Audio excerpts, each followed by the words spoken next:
थोड़ी सी काली मिर्च फ्रेश कुटी भी डाली है, थोड़ा सा मैंने इसके अंदर नमक डाला है, थोड़ा सा चाट मसाला डाला है और बस अच्छे से मिक्सअप कर लिया। अब यहाँ पर मेरे पास दही अभी नहीं आया हुआ था क्योंकि मेरे हस्बैंड अब बाज़ार गए हुए थे। जब आएंगे आते हुए दही लेके आएंगे तो ही मैं इसके अंदर शामिल करूँगी। और यहाँ पे हमारा चना बीफ पुलाव भी बन के रेडी था। इतना टेस्टी बना है, आप चेक कर सकते हो। बहुत ही कलर भी देखो, इससे ज़्यादा पुलाव का कलर डार्क हो तो फिर वो लुक उसकी अच्छी नहीं आती। अब यहाँ पर मैंने इसको एक प्लेट में डिश आउट कर लिया है और आप चेक करते हो इसकी फाइनल लुक। इतना कुछ देखने में टेस्टी लग रहा था और खाने में तो कितना लाजवाब होगा ना, आप सोच सकते हो।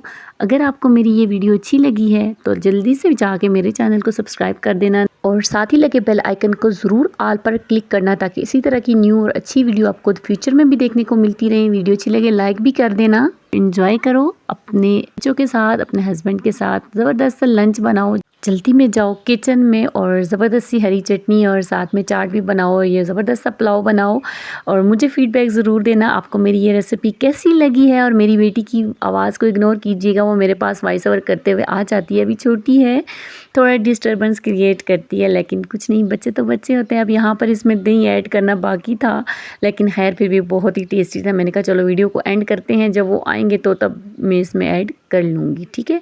और यहाँ पे मैं दूसरा बाइट आप लोगों की खातिर ले रही हूँ। एंजॉय करें आप भी और मुझे तो में याद रखिएगा। नेक्स्ट वीडियो तक अल्लाह हाफिज़, बाय।